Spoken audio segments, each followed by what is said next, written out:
እስቲ አንዴ እንቁም፣ ህይወታችንንም እንመርምራት። ያለንበት ህይወት አህዋል አብዛኞቻችን ከቁርአን ብዙዎቻችን አጂብ ነው። ምክንያቱም ረመዳንን እንደኔ ናፈቀው ሰው የለም እንላለን። ረመዳን መጣ እንላለን። ረመዳን ሲመጣ ለአብዛኞቻችን ኢባዳ፣ ቁርአን መቅራት፣ ቁርአንን ለመልመድ እሽቅድድሙ እንደዚሁ ልክ ረመዳን ሲወጣ ወደኋላ እንመለሳለን። ይህ በእኛ ህይወት ውስጥ ሊሆን የማይገባው ነገር ነው። ምክንያቱም እስቲ አብዛኞቻችን 20 እና 30 ዓመት ኖረናል። እንደዚያውም ከዚያ በላይ ግን ቁርአንን አሳምረን መቅራት አንችልም። ቁርአንን ማንበብ አንችልም። ነገ አላህ ዘንድ ስንሄድ ምን ልንመልስ ነው? አላህ ሱብሓነሁ ወተዓላ ምን ይለናል? ወመን አዕረደ አን ዚክሪ ፈኢነ ለሁ መዒሸተን ደንካ።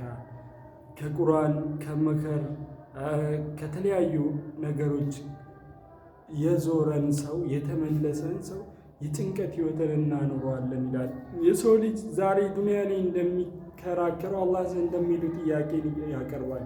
ቃለ ሊማ ሸርተኒ አዕማ፣ አላህ ሆይ ለምንድነው እውር አድርገህ የፈጠርከኝ? ወቀድ ኩንቱ በሲራ፣ እኔ እኮ መጀመሪያ ዱንያ ላይ ሳለሁኝ እማኝ ነበርኩኝ ይላል አላህ ሱብሓነሁ ወተዓላ።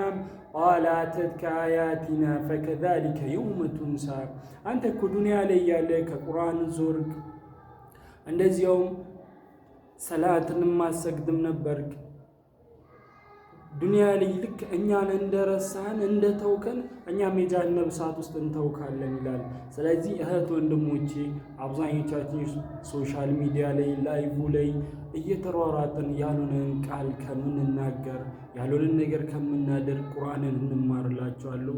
ቁርአንን መቅራት የምትፈልጉ የተለያዩ ጥሩ ጥሩ የሚያቀሩ ሼኮች አሉ።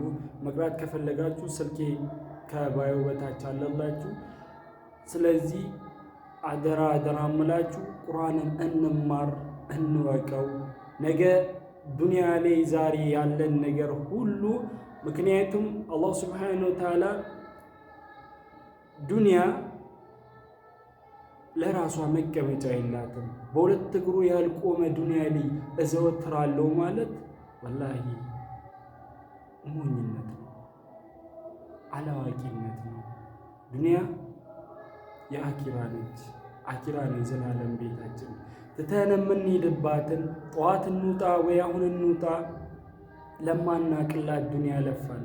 አላህን ለማግኘትስ ምን አይለፋ ምን አይለፋሽ? ራሳችንን መርምሮ ነፍሶቻችንን ቆም ብለን እንያ።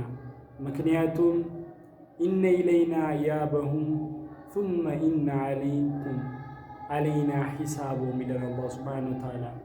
ምርመራቸው በእኛ ላይ ነው፣ ወደ እኛም ነው የምትመለሱት፣ እኛው ነን የምንመረምራቸው ይለናል። ምክንያቱም ፈዩነቢኡኩም ቢማ ኩንቱም ተዕመሉን፣ ዱንያ ላይ ዛሬ የሰራችሁትን ነገር የውመል ቂያማ አላህ ሱብሓነሁ ወተዓላ ለእናንተ ሊያውሳላችሁ ይሆናል ማለት ነው። ምክንያቱም ሱረቱል ኢስራ ውስጥ ኢቅራ ኪታበከ ከፋ ቢነፍሲከ የውመ ዓለይከ ሐሲባ፣ የራስህን ኪታብን አንብበው እሱ ኪታብ በአንተ ላይ ማስረጃ ለመሆን በቂ ነው ይላል አላሁ ሱብሓነሁ ወተዓላ። የኔና እናንተ መዝገብ ዛሬ ላይ እንዴት ነው ያለው? ከቀን ውላችን ላይ ቁርአንን ምን ያክል ወሰድናት? አንጠይቀው ራሳችንን።